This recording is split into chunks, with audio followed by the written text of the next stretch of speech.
Bonjour et bienvenue sur À travers elle, le podcast des battements d'ailes. Ici, nous donnons la parole aux femmes parcourant l'épreuve du cancer, à leurs aidants, aux médecins et aux animateurs de nos ateliers. Sans tabou, ils nous racontent leurs histoires, leurs émotions, leurs luttes et leurs espoirs. Et ensemble, nous invitons la société à écouter, comprendre et ressentir les transformations intimes que la maladie inscrit en chacun d'eux, en creux et en lumière. Bonjour Dr Da Silva. Bonjour.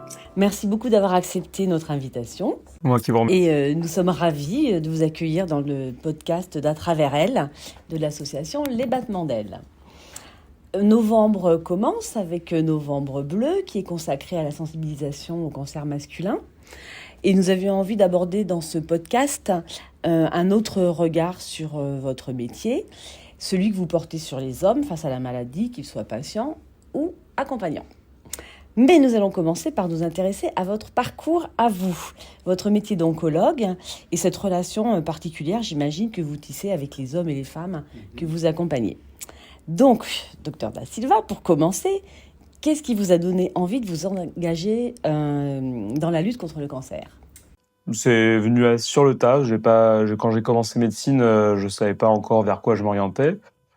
J'étais partagé, je savais que je voulais pas être chirurgien et je voulais être médecin. Éventuellement, j'avais pour idée d'être généraliste initialement, puis finalement, j'ai plutôt préféré la vie hospitalière et l'oncologie reste une manière de pratiquer de la médecine générale, avec vraiment une notion d'accompagnement du patient, jusqu'à un parcours de guérison ou malheureusement jusqu'à des issues moins favorables. Mais mon idée, c'était de rester généraliste, transversal, et puis de prendre en charge de manière chronique les gens et d'y rester attaché. Vous aviez été concerné par le cancer dans votre entourage, sensibilisé à... Alors personnellement oui, malheureusement connu le cancer de très près dans ma famille, ça marque mon histoire de vie personnelle.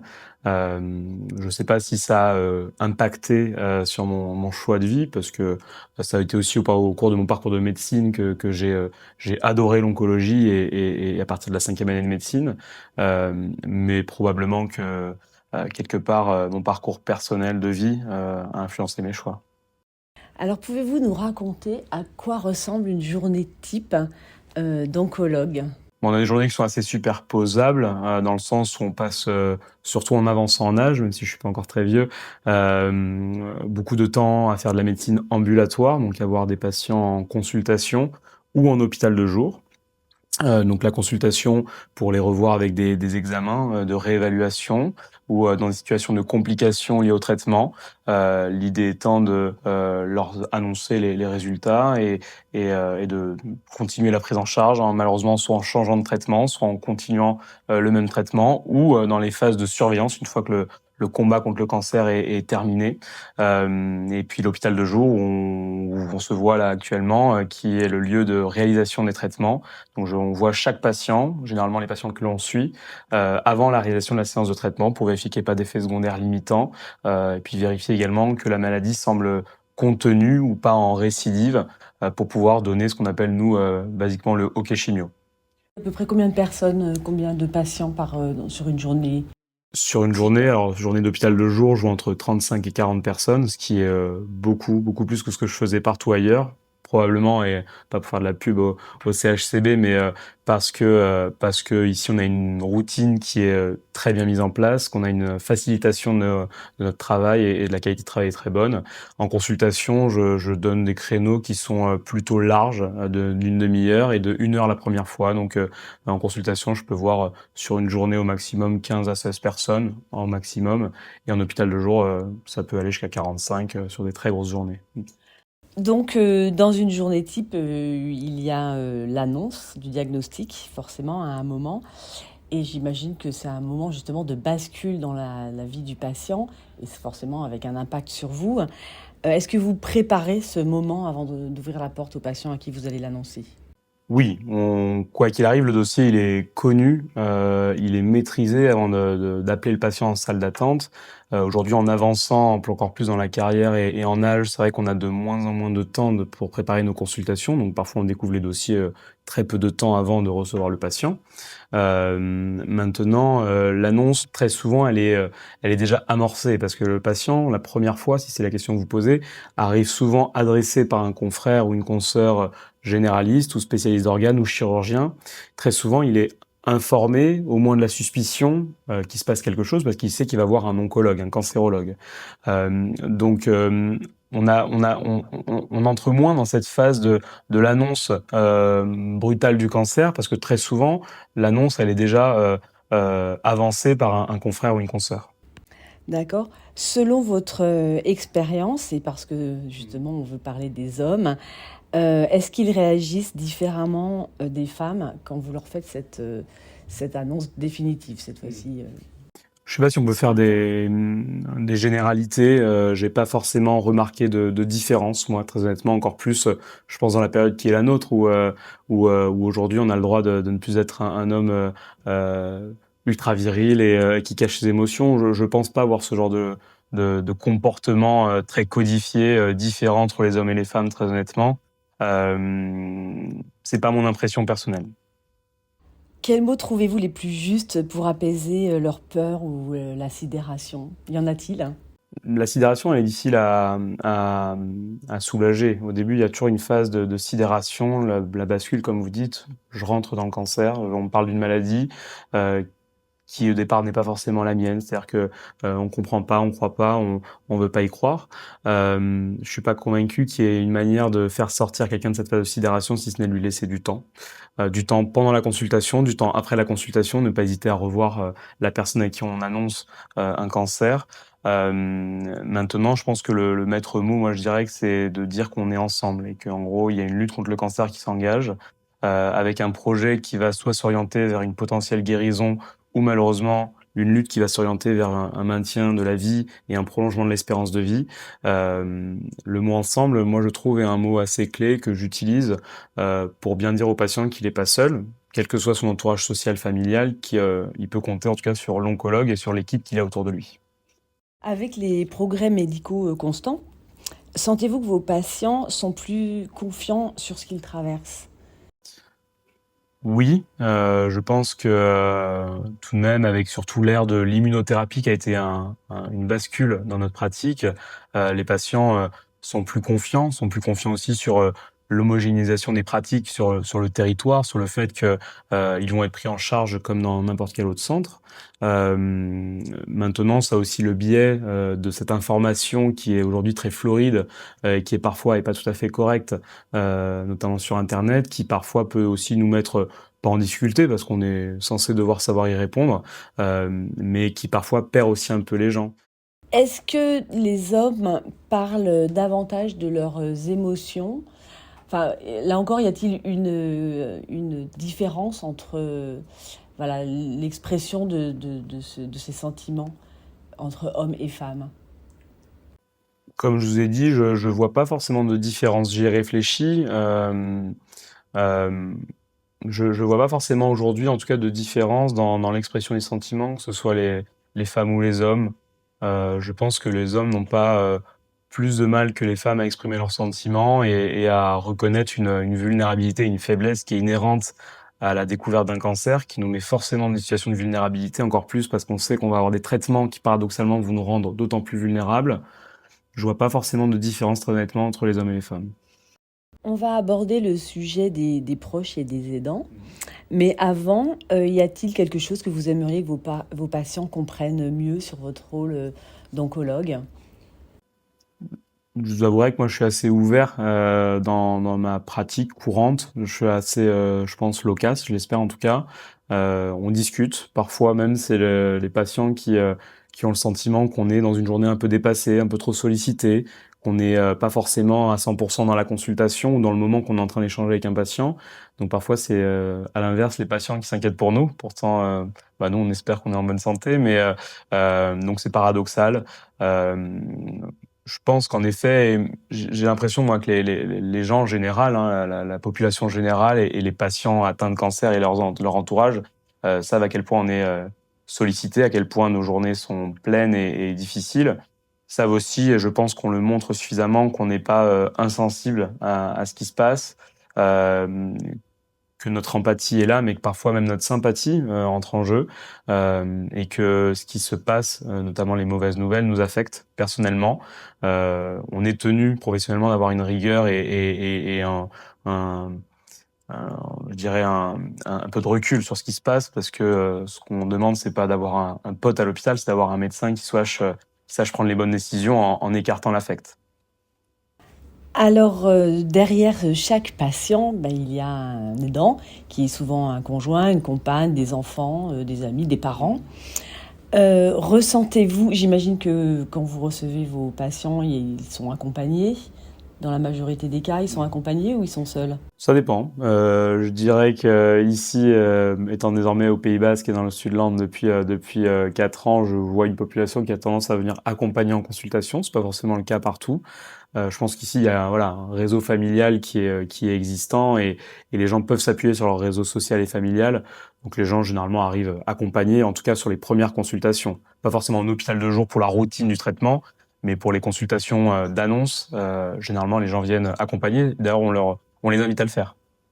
Et alors, donc, vous recevez le patient et son accompagnant. Est-ce que vous ressentez chez ce proche une détresse ou une peur particulière ou... Oui, il y a toujours d'une certaine manière une perte de contrôle. C'est-à-dire que c'est une situation que la personne ne contrôle pas forcément, l'accompagnant non plus. C'est des situations où on devient quand même principal maître à bord. Donc la détresse, elle est réelle. Ici, on a l'avantage à l'hôpital de Bayonne de vraiment, et c'est pas qu'une sémantique, d'intégrer l'accompagnant dans la prise en charge et de lui proposer aussi des choses en plus, typiquement un suivi psychologique qui est légitime de multiples fois. Ça dépend vraiment de la personne, de son accompagnant, mais la détresse, elle est réelle, oui, dans l'annonce du cancer. Donc, effectivement, vous allez les accompagner également dans ce parcours. Oui, on peut les voir à part parfois. On peut être amené aussi à niveler l'information selon la personne à qui on parle, à être un peu plus, je dirais pas rude, mais cash dans l'information qu'on donne à l'entourage, parfois en préservant sans mentir à la personne concernée, d'accord, quand les choses peuvent mal tourner malheureusement. Donc oui, je pense qu'en tout cas à l'hôpital de Bayonne, pour parler précisément de notre hôpital, l'accompagnant n'est pas écarté. Pensez-vous, en règle donc générale, cette fois-ci, que la société reconnaît suffisamment le rôle des aidants et est-ce qu'on peut encore améliorer la façon de les soutenir? Je pense que tout est améliorable, optimisable. Je pense que si on regarde dans le rétro comment étaient pris en charge les accompagnants il y a des années, ne serait-ce que quand j'ai commencé la pratique de l'oncologie, je pense qu'on est aujourd'hui bien mieux armé. Alors je vais le dire aussi grâce à des associations comme la vôtre, hein. Euh, je pense que les accompagnants sont quand même mieux encadrés. Il y a probablement des progrès à faire, comme dans tout. C'est aussi une question de temps, de moyens, mais je pense quand même qu'aujourd'hui, on est mieux accompagné en 2025, quand on a, un proche atteint de cancer qu'on ne l'a pu être, auparavant. Encore une fois, parce que c'est Novembre bleu, on va parler des hommes. Voyez-vous une différence dans un accompagnement féminin ou masculin? Là, je pense que oui, on peut voir la différence. Je sais pas si vous parlez de l'aidant ou du patient, De l'aidant. de l'aidant? Oui, parce que je pense que quand même, classiquement et traditionnellement, on le sent quand même, les femmes sont quand même plus affairées aux questions du domicile, de la gestion de la santé, de la gestion des modalités administratives, pour des raisons sociétales, et ça, on n'a pas à le critiquer, c'est comme ça. Il y a quand même très souvent je pense que l'accompagnant homme peut facilement plus être désemparé que l'accompagnant femme, qui a eu tendance à gérer certainement plus de tâches, mais je veux dire basiquement, hein, ménagères à la maison. Donc oui, je pense qu'il y a une différence. Alors c'est vrai que dans un de nos précédents podcasts, une accompagnante à distance, nous racontait l'accompagnement de son papa sur sa maman qui avait un cancer. Et c'était un appel par jour au téléphone pour comment dois-je faire pour lancer la machine, comment... voilà, donc effectivement, ils avaient l'air plus perdus.